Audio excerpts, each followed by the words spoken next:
So basically, हमें आज we have to talk about basics of valuation. So उससे पहले बात करने से पहले uh, we will like to discuss exactly what valuation is. So has anybody any idea of what exactly is valuation?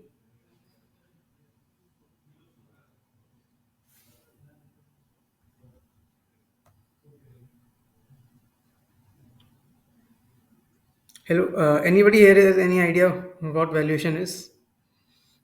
You can write in the chat or you can speak as you wish.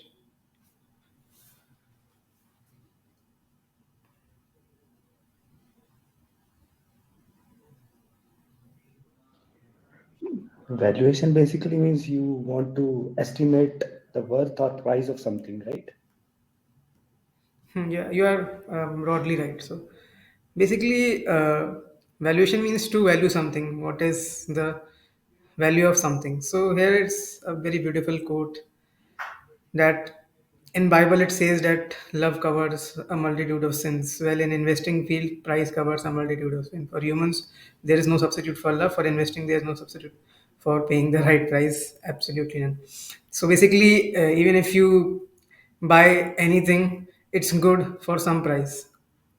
So even garbage is worth something, like if you get the right price. So it's whole thing is that in life or even in investing, if you pay less than the value, then it's a good deal, right? It's basic common sense, like we do it every day. And this is just we extend this thinking of price and value uh, in investing to study about valuation.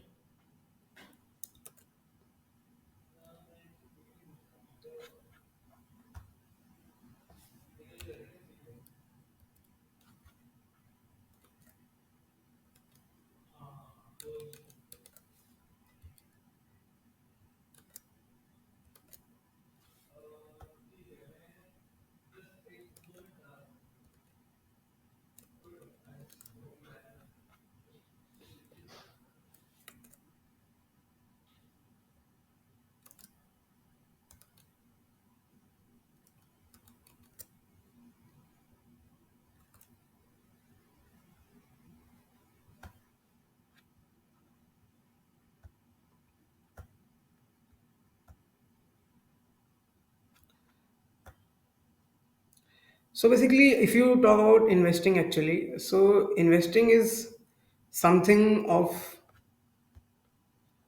something related to future. So if you just think about past, that's not investing basically. So it's a good quote also by Warren Buffett that if जैसा था कि if just learning about the past can make money, then librarians and historians will be the most rich people, and obviously they are not. So investing is about having a notion about the future, not about the past. So that is the thing. So the main thing is how do you prepare for the future, right? So you want to predict the future, and obviously the past performance of something, or how the past is not a guarantee for future performance. So how do you prepare for the future? So the one thing is to be really sure about what you are doing, and the one easiest thing is to do is if you are buying anything, if you let's suppose you are buying a stock, you pay less than the value. So that's why price is what we pay, value is what we got. So if value is more than the price, that's the whole crux of value investing, as you say. And obviously calculating price is easy because price is a number, you can just calculate it. But value is actually subjective, and estimating value is hard. So what exactly is value? So in context of stock market, so or a financial market, value is just the discounted present value of future cash flows or present value of lifetime cash flow. So it's sound a little difficult, but it's quite easy. So actually, cash flow is basically cash coming in a business. In different period of time, different cash will come in a business. So for example, in year one, some business may earn maybe 1 crore profit, out of which 70 lakh may be the cash flow. Year two, maybe it runs 1 crore cash flow. Year three, maybe 2 crore, and so on, so on. So if you discount all this to the present, that's what the value of a business is all about.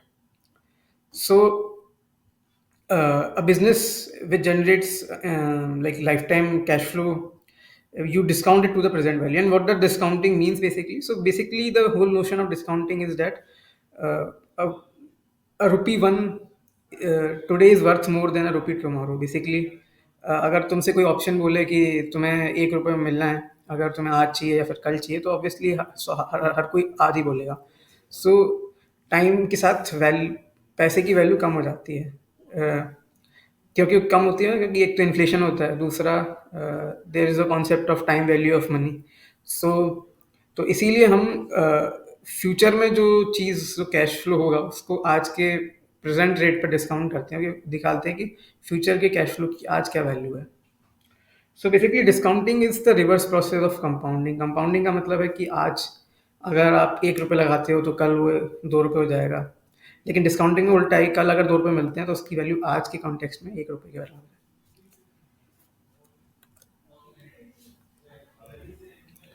So,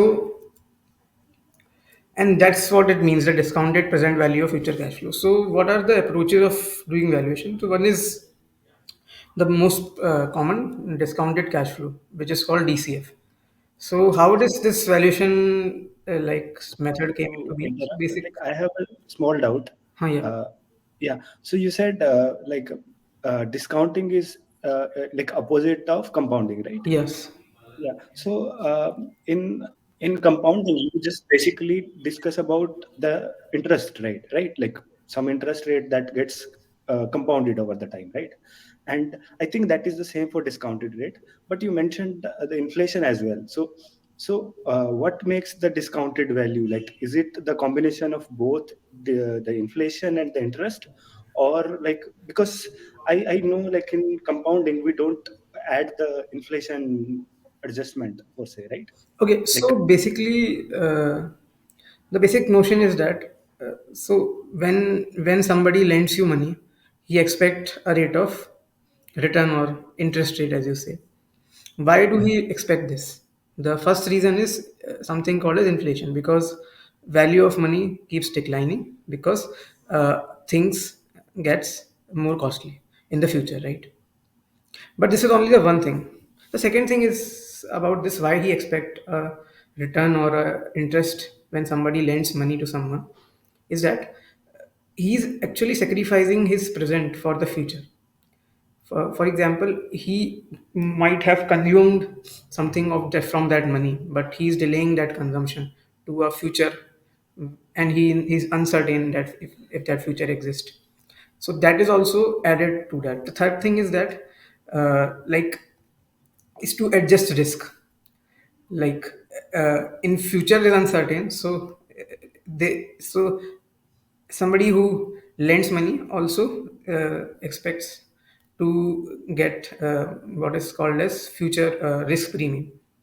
And risk premium is different for different assets. So for currency, the risk premium is very less. For bonds, it's more. For equity, it is even more. So that's why there is something called interest rate. That's why somebody when lends you money, he always charge interest rate which is fair because of all these reasons. So hence, if somebody gives you money today, let's suppose 100 rupees today, after 3 years he will expect to that you will pay back him 150, not 100 rupees, right? So in business you will get 150 rupees, but you will get it after 3 years. So but you want to value the asset or the business today. So how do you do that? You do the reverse of compounding basically, which is called discounting. So am I clear? yeah, yeah, yeah. Thanks. Okay.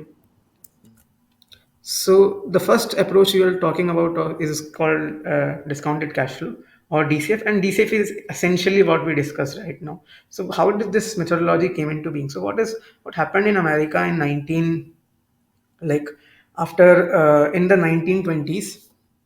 So everybody know about Great Depression in America in 1929. What happened in America?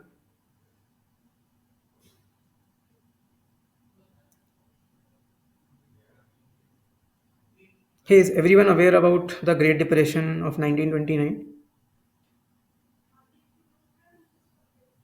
Okay, so what happened in America was in 1900s there was a series of innovation happening in America, and America was like overturning Britain. So Britain was the center of the world, as you know, in the earlier 20th century and the 19th century because of the Industrial Revolution, which was pioneered by European countries like Britain. So they were the center of the world, center not physically, but center of the world in terms of economically and politically, and that's why the British Empire was like about half the whole world. They colonized half the world, right? Because of their superior military, superior economy, and stuff like that.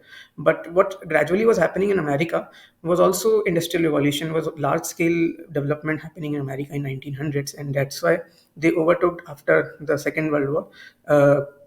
British the Britain Empire. So essentially, the superpower shifted from England or London to essentially New York or Washington, right?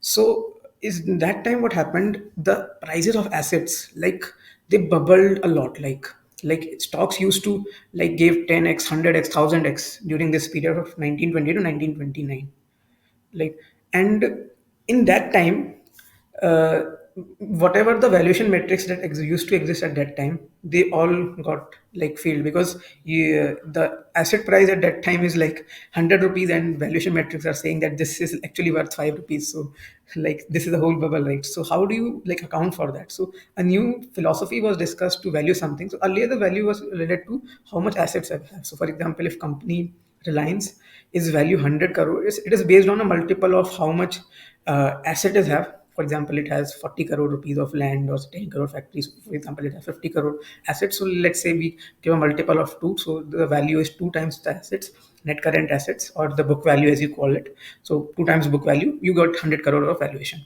Or you do at a multiple of sales. For example, Reliance Industries is making maybe 10 crore of sales, so you give 10 times multiple and you get the 100 crore valuation, right? But that was not able to explain any of the asset prices. So a new theory emerged called as discounted cash flow, in which we say, okay, you are valuing stuff based on present, but stock market is based on future expectation. So you should value things on future expectation, or the future.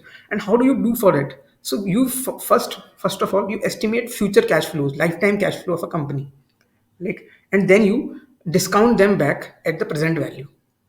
So, for example, let's suppose basically in year one, year two, year three, year four, like that, you calculate maybe let's suppose till year 10 cash flow that will come, or in simple words, profits that will generated by the company. Then you discount it to a good enough discount rate to the present value. So that was the theory that developed at that time. So this is all about discounted cash flow. The second thing is called relative valuation. What relative valuation is, you value asset by looking at comparable assets, or you value company based on comparable company. So for example, if you want to value maybe Asian Paints, so what you will do, you will check who are the competitor of Asian Paints. So let's suppose Berger Paints and JSW are the competitors of Asian Paints in paint industry. Nerolac is also competitor. So you will look, okay, these three competitors are there. They maybe Berger Paints do 100 crore of sale, and Asian Paints, let's suppose, do 200 crore of sales. So you say, okay, Berger Paint is valued, let's suppose X something, let's suppose 10,000 crore. So because this is twice the revenue, so you will value Asian Paints also twice this. So you get the value of 20,000 crore. This is called relative valuation. That you, if you don't know your value, so you compare it with your peers basically.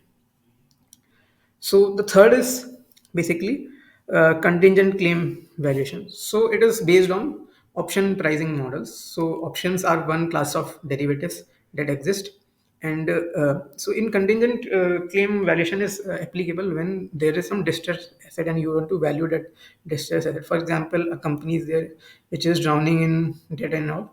So you want to value in those scenarios. This claim valuation is helpful, in which you like assume asset as one of a derivative. For example, you assume a value to be a call option, and then you apply all the theories, mathematical models like Black-Scholes formula or something to get the premium of this call option to ascertain the value, the valuation, but it's not used much. The most common approaches are discounted cash flow, relative valuation, and the third one is not listed here.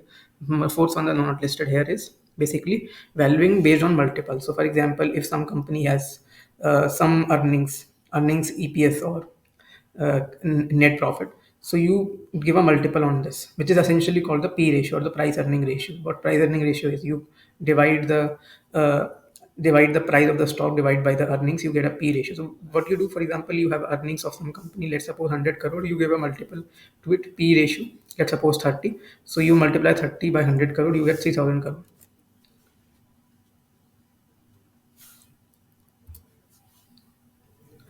So let's go a little deep in what discounted cash flow is all about. So in discounted cash flow, the value of an asset is present value of the expected cash flows. Philosophically, each asset has an intrinsic value. And let's suppose wait to the slide. This thing about intrinsic value. So, for example, what is the essence of actually equity investing? You first identify the price of something and you identify the value of something. So you assess price, you assess value, you compare the price and the value, and you only buy when the price is less than the value. And this difference, this delta between price and value, you call it as the margin of safety. So you buy only if there is good enough margin of safety available. So this is the basically essence of like value investing or the Warren Buffett or Charlie Munger style of investing, that you only buy and assets which are discount to their book value, discount to their book value basically is the company's assets minus liability. So it's the value of a company based on its books of accounts. So if the book value is a concept which is used by accountants. So but here in DCF, what you do actually, so this is basically the formula of doing DCF. Basically, CF means cash flow. So CF1 means cash flow in cash flow one, cash flow two, cash flow three, cash flow four. So similarly, till n cash flow n. So here we can use it to. Generally, we do it annually. So CF1 means cash flow in year one, CF2 means cash flow in year two, and so on. And CFN means cash flow in year n. And here R represent a discount rate. So discount rate. So what is the rate of discounting that you will basically do? So discount rate is the sum of basically the inflation, interest rates, and the risk premium. So risk premium are different depending on the risk. So for bond, it is the risk is basically the company not paying up the bond. For currency, it is essentially the country getting bankrupt, like or there is hyperinflation, like what happened in Venezuela and all. And for a stock, it's something called as equity risk premium. So equity risk premium, basically what it is, I will explain you in simple language.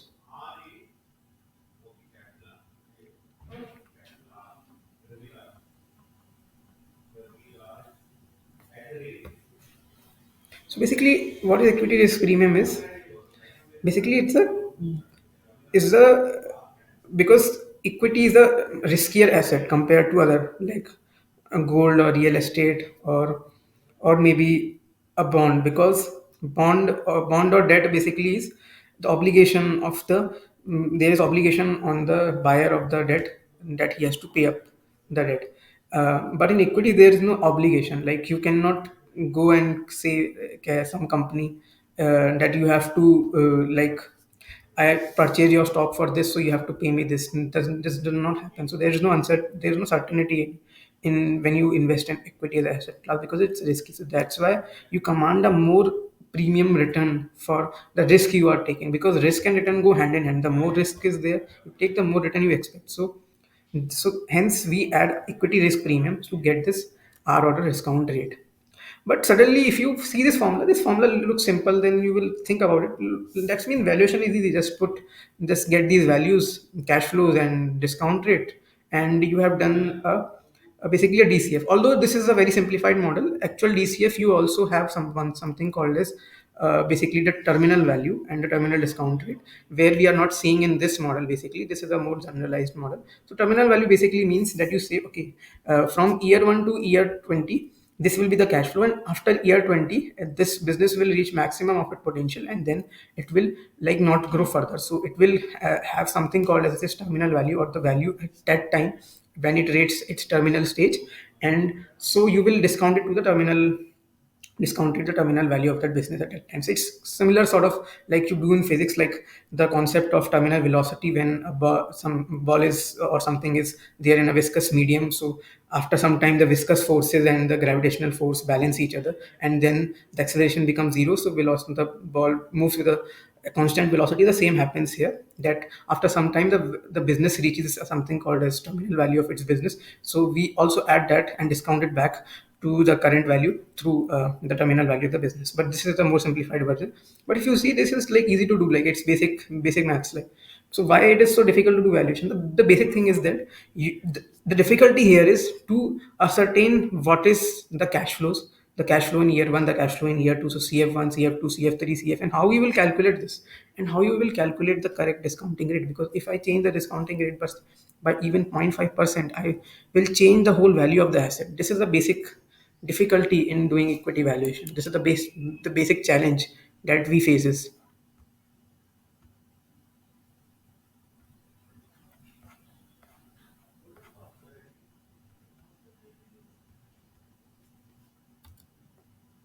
Like this is the challenge. Basically, in equity valuation, there is no fixed tenure. First thing which I mentioned about that, the concept of terminal value. So we do not know at what time the terminal value of the business will emerge. Like for example, if you are calculating the terminal speed of a ball in some viscous medium, you know the viscosity of the medium, you know gravitational force. So it is very easy to get when the ball which reach its terminal velocity at what time, at what distance, right? But in here we do not know exactly when basically the business will reach its terminal value. So the fixed tenure is not fixed. Estimation of risk and risk-free rate, which is basically R, which is the sum of all these quantities, the risk-free rate, the equity risk premium, inflation and all. So it is very difficult to do estimating these. So basically estimation of R becomes very difficult, a challenge. So you can, there is difficulty in choosing the discount rate. This is the basic challenge of doing equity valuation.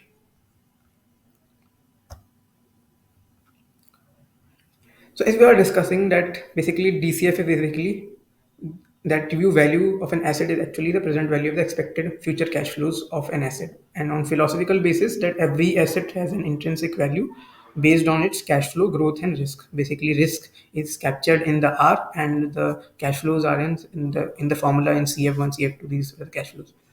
Information needed to do a discounted cash flow is estimating or calculating the life of the asset. So when the business or the asset will reach its terminal value, and the second is to estimate the cash flows, and the third is to estimate the discount rate or the R. The very much important thing is that the stock market is not exactly a mathematics or a science. So there is always market inefficiency. Market is bound to make mistakes in pricing assets. So for example, an asset can remain underpriced for a long period of time, a stock can remain underpriced, or even it can be overpriced for even a very long period of time. So the regression to the mean value, or like the intrinsic value is gonna happen, but you don't know when it's gonna happen. Like, so it's like a pendulum. Like market sometimes overvalue things and then it undervalues things. That's the whole notion. Like,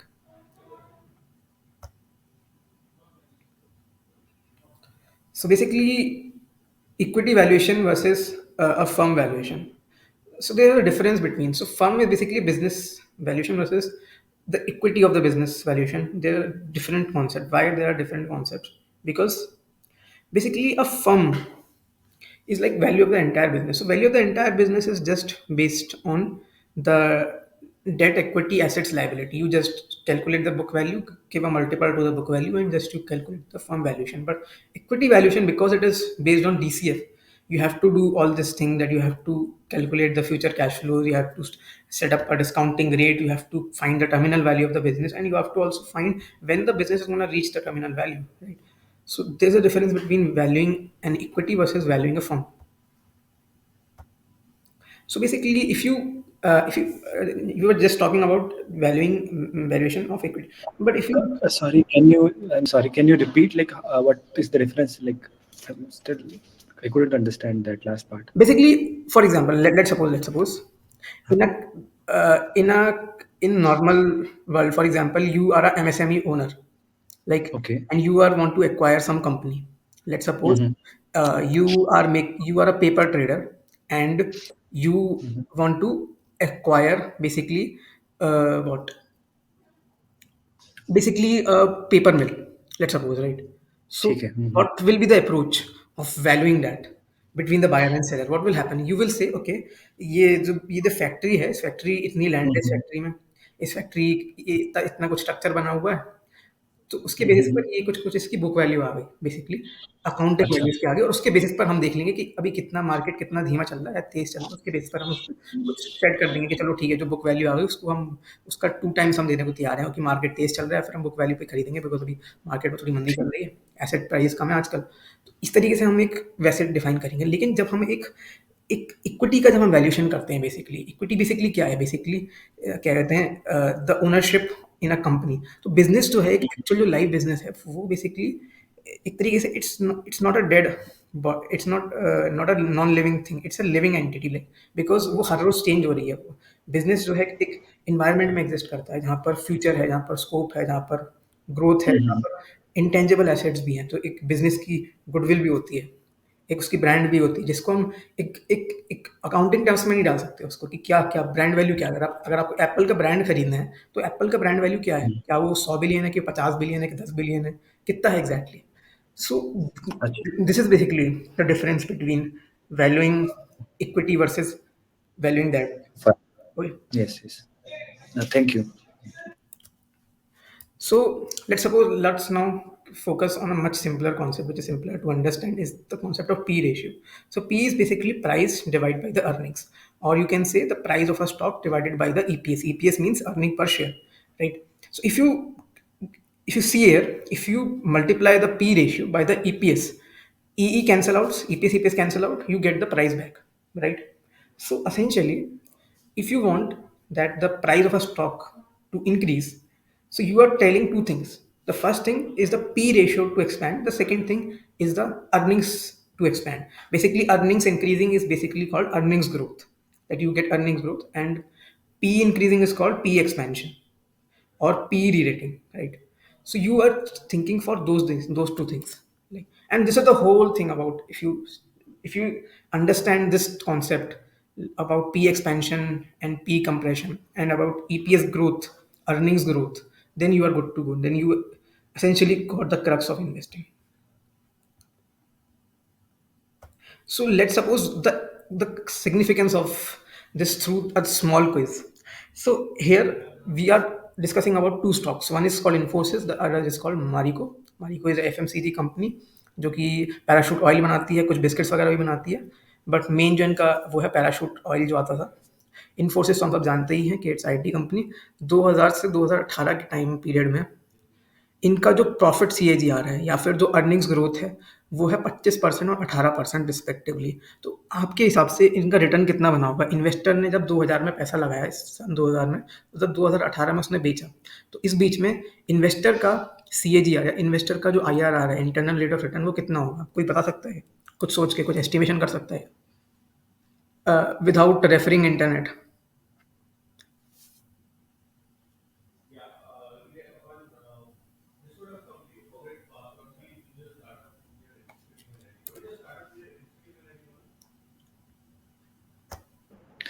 So that will be just multiplied, right? Like multiply this 25% accumulated compounding 18 times for Infosys, and same for Marico, maybe like that. So in percentage terms, tell me what will be the IRR or the CAGR of the investor. What will be the return of the investor in percentage? Yeah. Can you estimate, like give a broad estimation?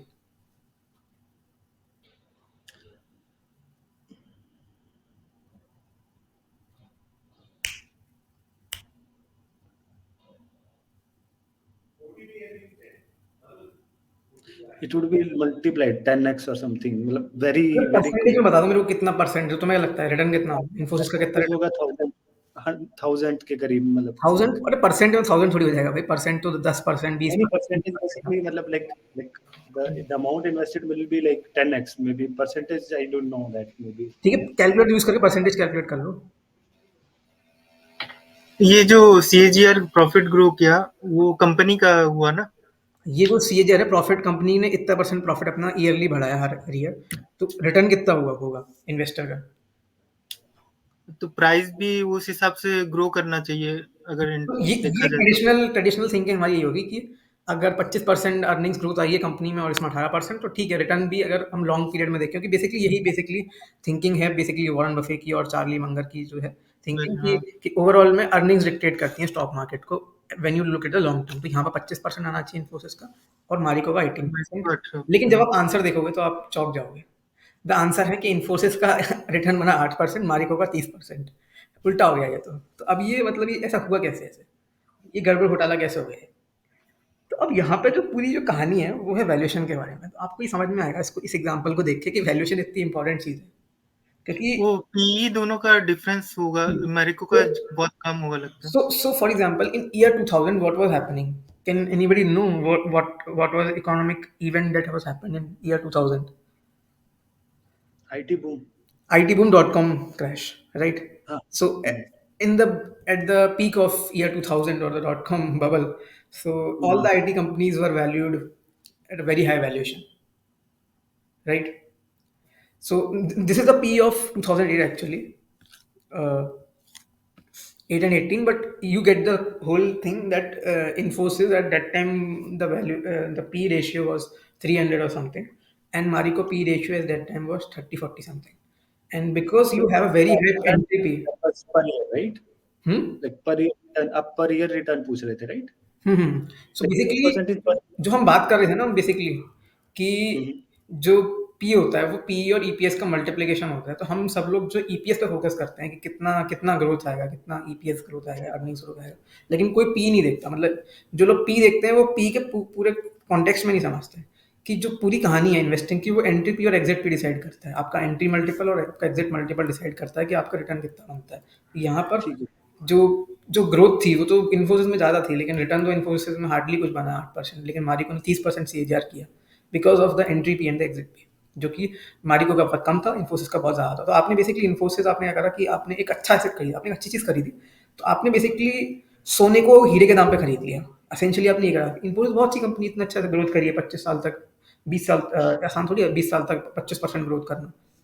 लेकिन आपने क्या करा, आपने है तो सोना हो, सोने को लेकिन आपने हीरे के डायमंड के रेट पे खरीद लिया। लेकिन मारिको केस में आपने क्या किया, आपने मारिको क्या है, वो सोना तो नहीं है, वो हीरा है, सॉरी हीरा नहीं, सॉरी वो सिल्वर है, लेकिन आपने सिल्वर को तांबे के दाम पे खरीद लिया। तो जब सिल्वर को तांबे के दाम पे खरीदोगे तो फायदा होगा, लेकिन आप सोने को अगर हीरे के दाम पे खरीदोगे तो नुकसान होगा। भले आपने खरीदा सोना था और उधर आपने खरीदा सिल्वर था, चांदी था।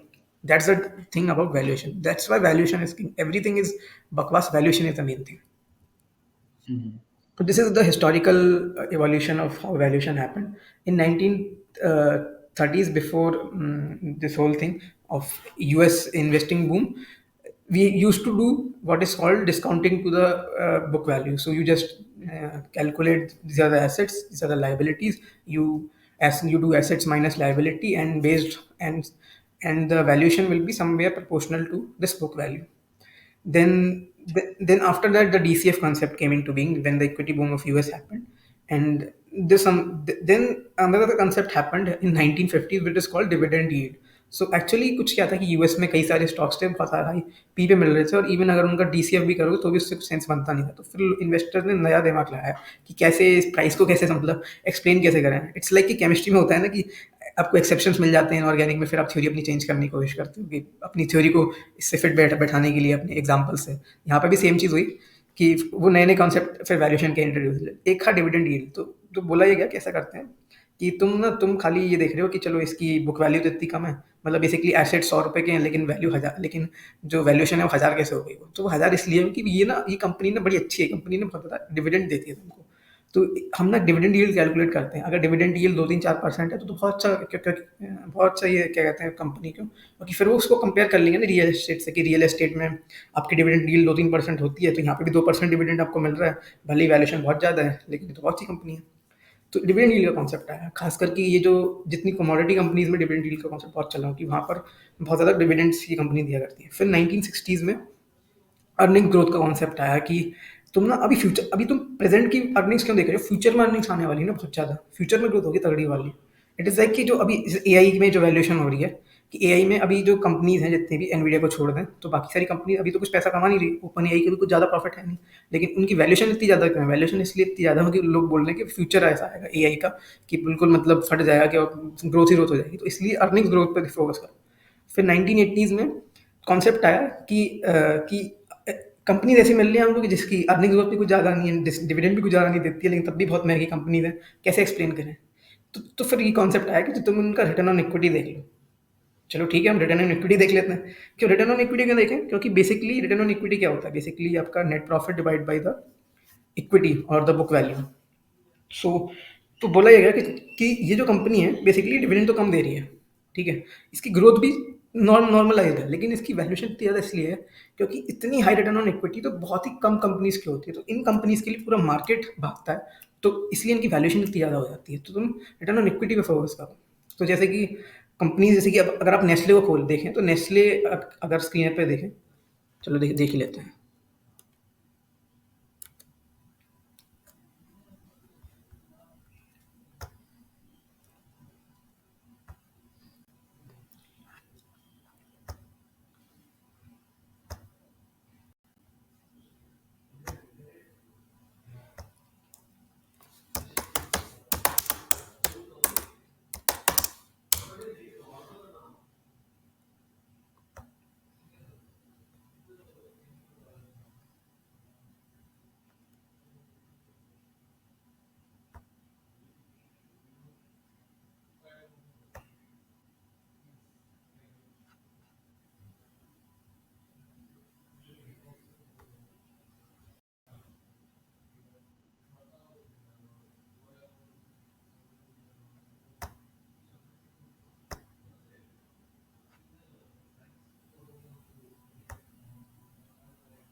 सो आप लोगों को स्क्रीन पे दिख रहा है ना, ये मतलब ब्राउज़र खोला है मैंने।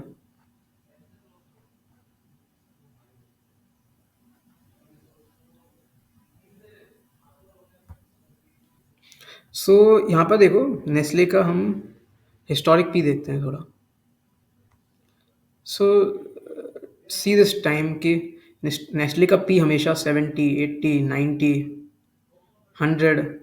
तो नेस्ले पी 100 पी कंपनी है, 100 टाइम्स अर्निंग। सोच रहे हो अगर ₹1 कमा रही है तो उसके लिए ₹100 उसकी वैल्यू, अभी थोड़ी कम हो गई है, थोड़ा स्लो डाउन चल रहा है, 70 हो गई अभी, लेकिन इससे ज़्यादा वैल्यूएशन क्यों है?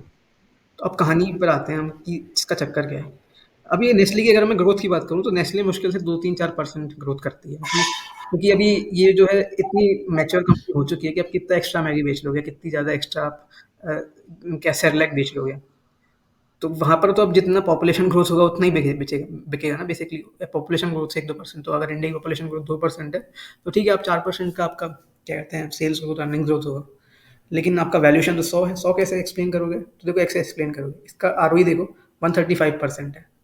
तो अब कुछ समझ में नहीं आया कि डिविडेंड यील्ड भी इतनी ज़्यादा नहीं है, डिविडेंड यील्ड तो 0.7% है, 2% भी डिविडेंड यील्ड नहीं है इसका। तो क्या कहते हैं प्राइस टू बुक अगर देखोगे तो वो भी बहुत ज़्यादा मिलेगा, बुक वैल्यू ₹40 की है, स्टॉक ट्रेड कर रहा है ₹2000 का, कुछ सेंस ही नहीं बनता है। तो अब तो कहानी ये आई कि रिटर्न ऑन इक्विटी देखो साहब, रिटर्न ऑन इक्विटी अगर ज़्यादा है तो वैल्यूएशन ज़्यादा मिली है। ऐसी कंपनी बहुत कम है जो इतनी ज़्यादा रिटर्न ऑन इक्विटी जनरेट कर पाती है बिजनेस में। तो यहाँ से ये पूरी कहानी बेसिकली आई।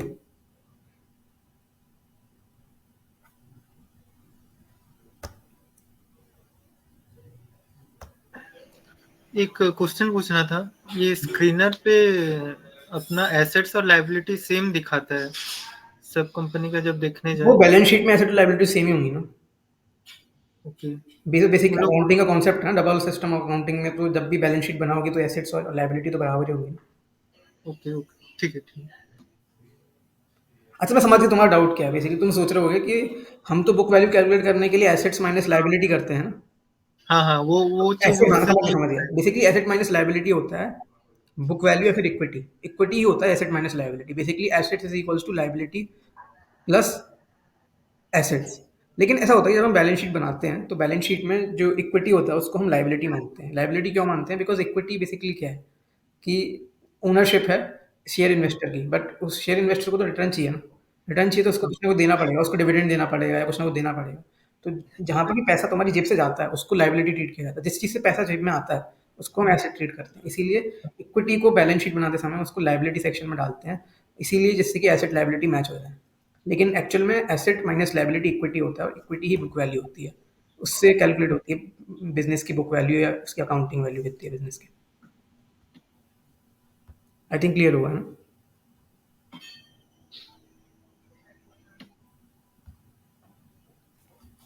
सो हम ये डिस्कस कर रहे थे कि ये रिटर्न ऑन इक्विटी का कॉन्सेप्ट आ गया। फिर उसके बाद आजकल जो चल रहा है that is the return on invested capital. So basically there is a thing called ROCE, return on capital employed basically, है ना? तो रिटर्न ऑन कैपिटल एम्प्लॉयड क्या होता है बेसिकली?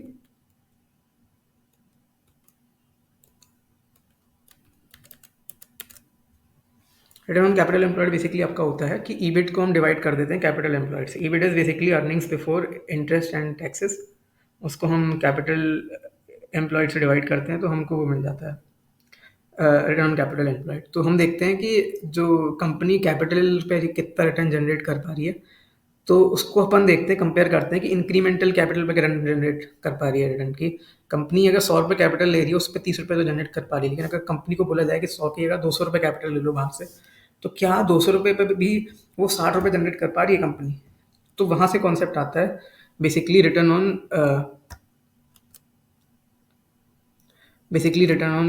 इंक्रीमेंटल कैपिटल का। एक सेकंड, कहाँ पे था वो?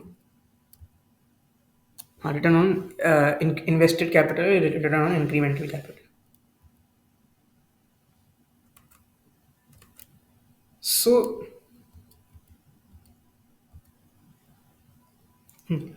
सो बेसिकली ये एक फ्रेमवर्क है बेसिकली देखने के लिए, जहाँ पर हम 2-3 चीज़ें हैं, क्वालिटी, ग्रोथ, लॉन्जेविटी और प्राइस।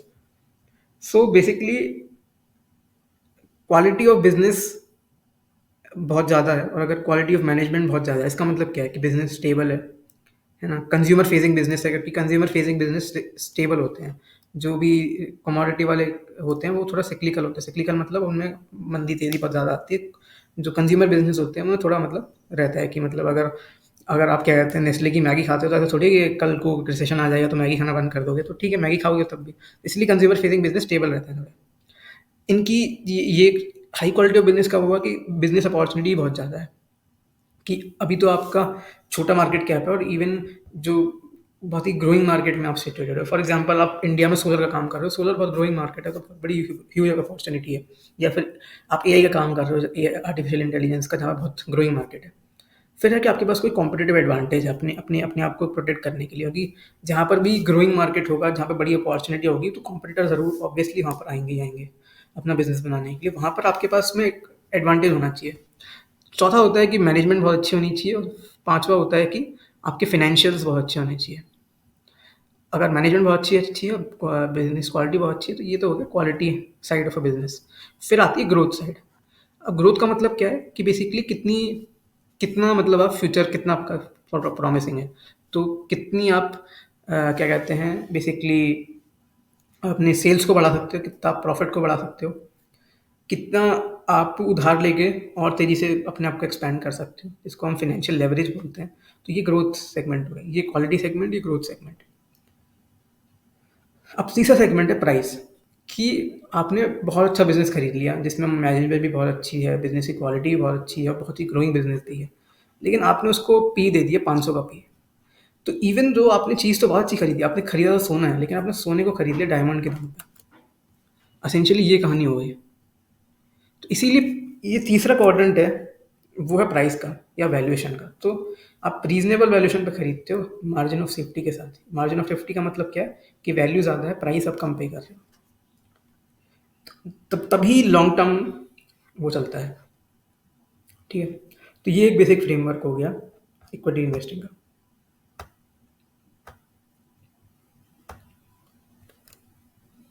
अभी एक चीज़ आती है ग्रोथ।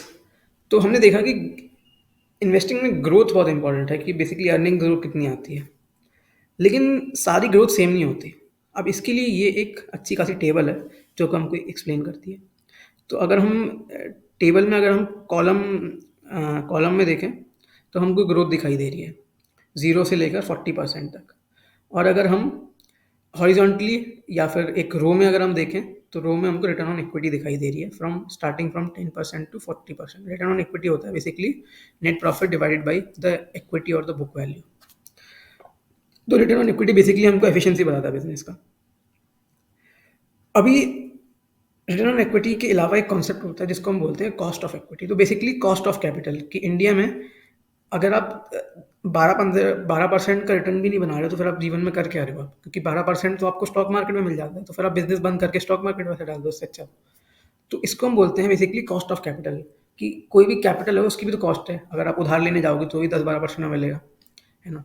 तो इसको हम बोलते हैं कॉस्ट ऑफ कैपिटल है कॉस्ट ऑफ इक्विटी। अगर आपकी return on equity cost of capital है कॉस्ट ऑफ इक्विटी से भी कम है तो आप डिस्ट्रॉय करते हो। हाई ग्रोथ का कोई मतलब नहीं। तो जैसे कि फॉर एग्जांपल अगर आप ध्यान से देखें, जब आपकी 10% ROE है इसका मतलब आपकी जो रिटर्न ऑन इक्विटी है वो कॉस्ट ऑफ इक्विटी से कम है। उस केस में क्या हो रहा है कि इवन जैसे जैसे ग्रोथ बढ़ रही है 0, 10, 15, 20, 25, 30 तक अगर आप देखें तो जो आपको रिटर्न दिख रहा है टोटल कितने टाइम्स में, तो वो आपको नेगेटिव में दिख रहा है -1,290। तो इसका मतलब ये बेसिकली कि अगर आपकी रिटर्न ऑन इक्विटी कम है तो कम ग्रोथ से पैसा नहीं बनता है। अब यहाँ पर एक नॉर्मलाइज्ड रिटर्न ऑन इक्विटी 13% जो कि है आपकी कॉस्ट ऑफ इक्विटी के बराबर। तो ग्रोथ अगर आपने चेंज करी 0% से 40% ग्रोथ पे भी चले गए तो भी आपका रिटर्न सेम ही रहा, उतना ही सेम ही रिटर्न बना। अब ग्रोथ का फ़ायदा कब मिलता है? ग्रोथ का फ़ायदा मिलता है जब आपकी रिटर्न ऑन इक्विटी ज़्यादा होती है। तो रिटर्न ऑन इक्विटी जैसे कि यहाँ पर देखोगे 25% रिटर्न ऑन इक्विटी पर अगर ग्रोथ 0 है तो 770 हो जाता है, ठीक है। लेकिन वही अगर 40% अगर ग्रोथ हो जाए तो वही 6650 होता है। तो इतना ज़्यादा पैसा बन जाता है अगर रिटर्न ऑन इक्विटी ज़्यादा है। तो बेसिकली द बेसिक हमें समझ में बेसिकली यहाँ से आया कि जैसे पहले हमने देखा था उस वाले स्लाइड से बेसिकली इन्फोसिस और मारिको वाली से कि हमें समझ में आया था कि पी रेशियो बहुत इंपॉर्टेंट होता है या वैल्यूएशन बहुत इंपॉर्टेंट है। यहाँ से हमको समझ में आया कि ग्रोथ तो इंपॉर्टेंट है, ग्रोथ के बिना तो पैसे बनते ही नहीं है, हर जगह अर्निंग ग्रोथ चाहिए, लेकिन अगर रिटर्न ऑन इक्विटी आपकी कॉस्ट ऑफ इक्विटी से भी कम है तो आपके लॉन्ग टर्म में पैसे बनना बहुत डिफिकल्ट होता है। और इसीलिए इसी बात पे मैं आपको एक इंटरेस्टिंग चीज़ दिखाता हूँ।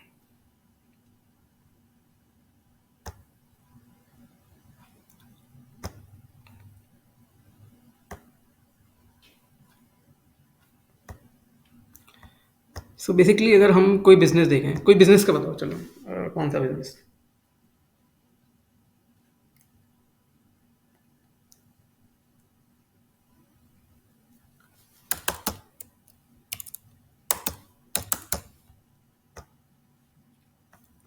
सो ये बेसिकली रिलायंस इंडस्ट्रीज है, इसका रिटर्न ऑन इक्विटी 10% है। बेसिकली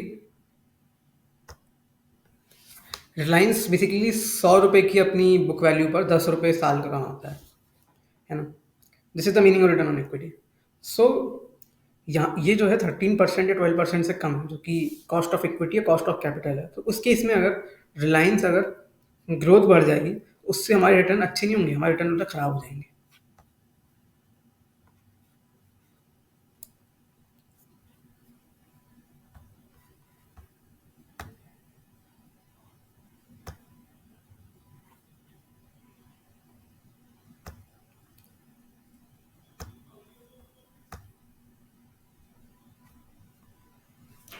सो अभी हम इस सेगमेंट पे आते हैं जहाँ पर हम बेसिकली थोड़ा सा बेसिक अकाउंटिंग देख लेते हैं। सो फिनेंशियल स्टेटमेंट्स 3 तरीके के होते हैं। एक तो हमारा बेसिकली होता है बैलेंस शीट, एक होता है P&L और एक होता है कैश फ्लो, ठीक है। सो बेसिकली जो बैलेंस शीट है वो बेसिकली बताता है कि एक गिवन पीरियड ऑफ टाइम पर बेसिकली कंपनी की कितने एसेट लाइबिलिटी है, जो हमने डिस्कस किया था। प्रॉफिट एंड लॉस को हम इनकम स्टेटमेंट में बोलते हैं कि हमको बताता है कि एक गिवन पीरियड ऑफ टाइम में, फॉर एग्जांपल इस ईयर में किसी कंपनी ने कितना मुनाफा कमाया, कितना घाटा किया। कैश फ्लो हमको बताता है कि एक्चुअल बिजनेस में कैश कितना अंदर और कितना बाहर जा रहा है।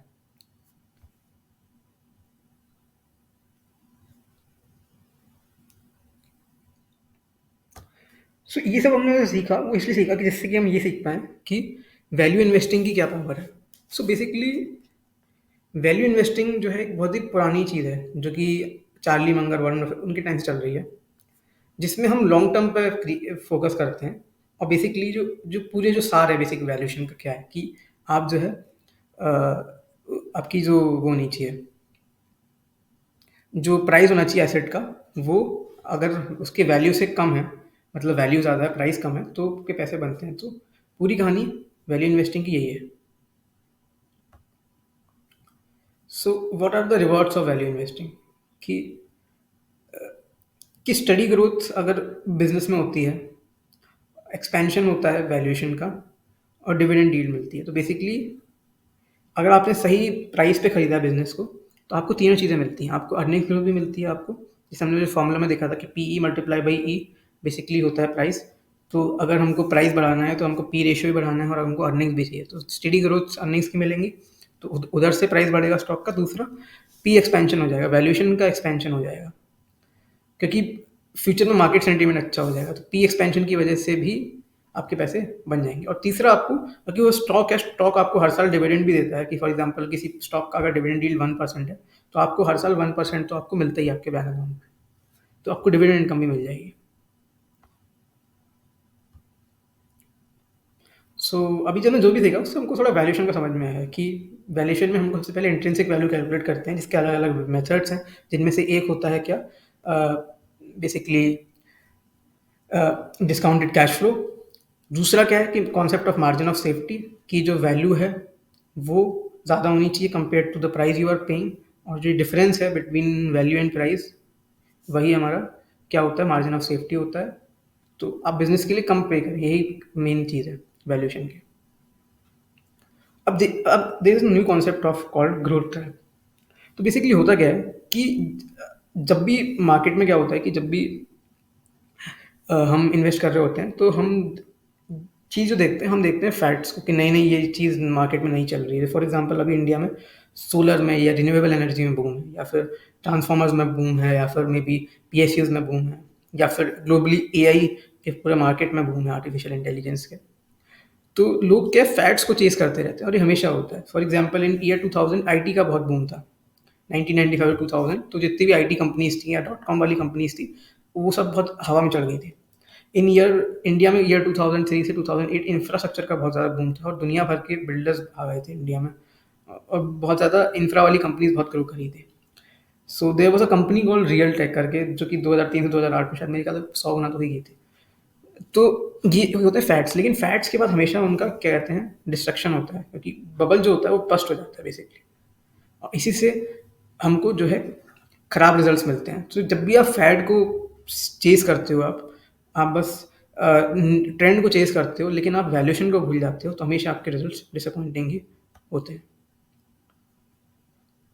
एक चीज़ जो किसी को फॉर्मूला अगर देखना हो तो यहाँ पे देख सकते हो, P ratio basically share price divide by EPS, earning per share. और ये रिटर्न ऑन एसेट्स को हम इनकम डिवाइड बाई एसेट्स करते हैं। रिटर्न ऑन इक्विटी निकालने के लिए हम नेट प्रॉफिट या net income divide by equity या बुक वैल्यू से डिवाइड करते हैं। अभी हमने ये फाइनेंशियल रेशियो देख लिया। अगर आपको फिर अब बीसीएफ करना है, तो आपको बेसिकली फ्यूचर कैश फ्लो देखना है। अब ये जैसे हमने देखा था कि फ्यूचर कैश फ्लो निकालना बहुत डिफिकल्ट है। अगर कोई पूछे कि आपसे फ्यूचर कैश फ्लो निकलेंगे कैसे, तो आप कैसे बताओगे? किसी को कोई आइडिया है कि फ्यूचर कैश फ्लो निकाले कैसे? कि अगर हमने देखा था जो ये वाली स्लाइड थी,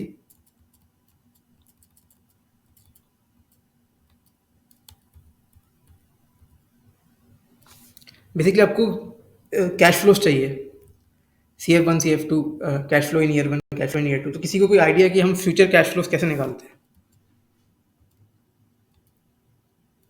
क्योंकि बेसिकली डीसीएफ का पूरा कॉन्सेप्ट ही क्या है कि हम डिस्काउंट करें फ्यूचर कैश फ्लो को। तो किसी के पास कोई आइडिया कि फ्यूचर कैश फ्लो हम कैसे एस्टिमेट कर सकते हैं?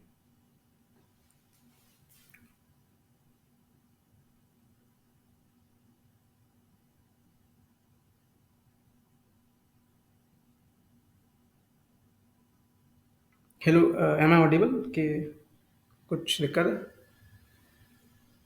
किसी के पास कोई आइडिया कि फ्यूचर कैश फ्लो कैसे निकाल सकते हैं? अच्छा, कंपाउंडिंग विद डेप्रिसिएशन। ये तुमने दो कॉन्सेप्ट को मिक्स कर दिया। इसके इससे कुछ रिलेशन है नहीं actually. Future cash flow estimate करने के लिए हमको ग्रोथ एस्टिमेट करनी पड़ती है कि कोई जो बिजनेस है, इसमें हम दो तीन चीज़ें देखते हैं। एक तो हम देखते हैं कि लॉन्जेविटी बिजनेस की कितनी है। तो अगर कंज्यूमर फेसिंग बिजनेस है तो वो ज़्यादा लॉन्जेविटी वाले बिजनेस होते हैं, क्योंकि वहाँ पर ब्रांड आ जाता है। तो एक बार ब्रांड बन जाता है,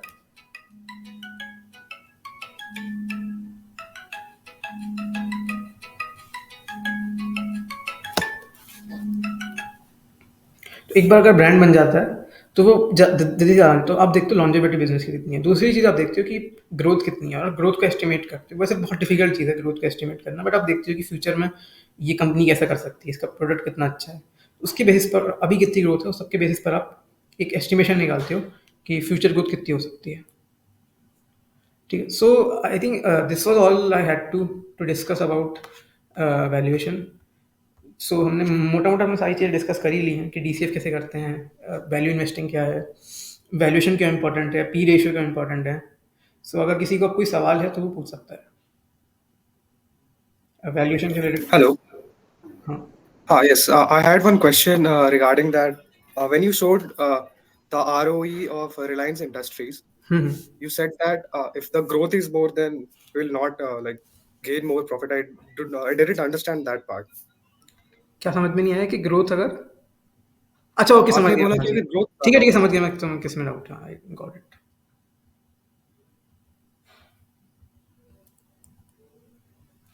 सो बेसिकली ये जो है, इसको थोड़ा बड़ा कर देता हूँ।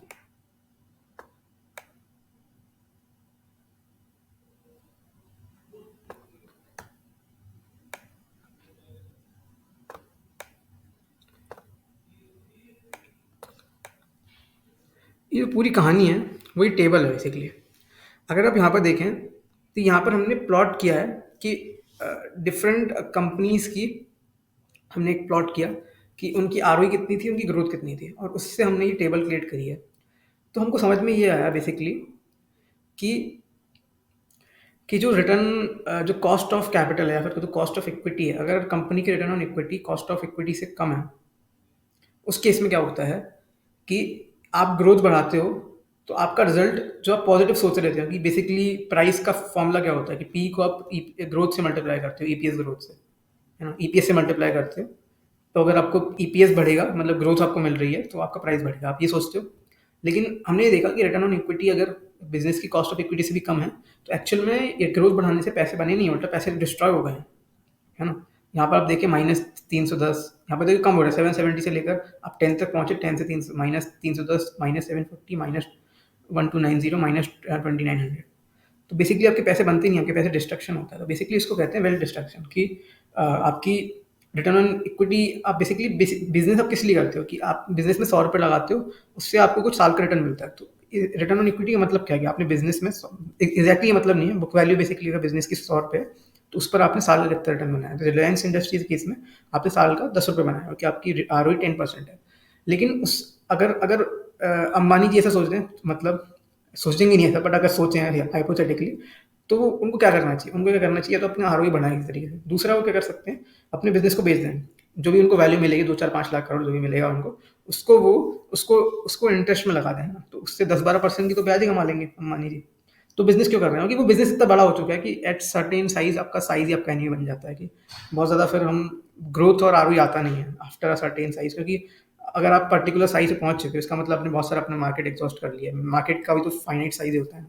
तो इसलिए बड़ी कंपनीज में जनरली आरओई कम होता है, बट बहुत ही ऐसी लेजेंडरी कंपनीज होती हैं नेस्ले टाइप की, जिनका इतनी बड़ी साइज पे भी आरओई इतना ज़्यादा होता है। उसका रीज़न है कि नेस्ले थोड़ी सी ईवल कंपनी है। थोड़ा कोई रिसर्च करना चाहे नेस्ले के ऊपर कि नेस्ले ने क्या क्या कांड किए हैं दुनिया भर में, कि बोलीविया में शायद, वहाँ पता नहीं कोई देश था अफ्रीका में, वहाँ पर उन्होंने शायद पानी, पता नहीं उनका पानी लेकर उसी को कंटामिनेट कर दिया, और उसी पानी को फिर लेके वो बेच रहे हैं नेस्ले में, नेस्ले वाले। तो थोड़ी मतलब ईवल कंपनी है। तो मतलब बेसिक कैपिटलिज्म में ये होता है कि अगर आपको बहुत ज़्यादा शेयर होल्डर वैल्यू बनानी होती है, तो काइंड ऑफ आप सोसाइटी के अगेंस्ट ही काम करते हो कि फिर आपको सिर्फ आपका प्रॉफिट दिखता है। तो ये भी एक चीज़ होती है। सो हाँ, आई थिंक समझ में आई होगा जो मैं बोल रहा था। हाँ, thank you. एनी और किसी बस के question?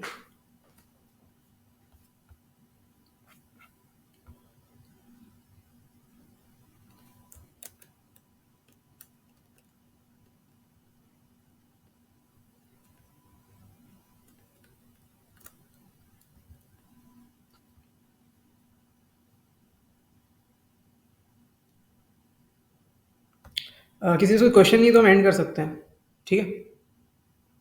So I want to thank all of you जिसने अटेंड किया था ये पूरी वर्कशॉप। सो आई थिंक आपने कुछ इंटरेस्टिंग ही सीखा होगा मेरे ख्याल से। तो थैंक यू।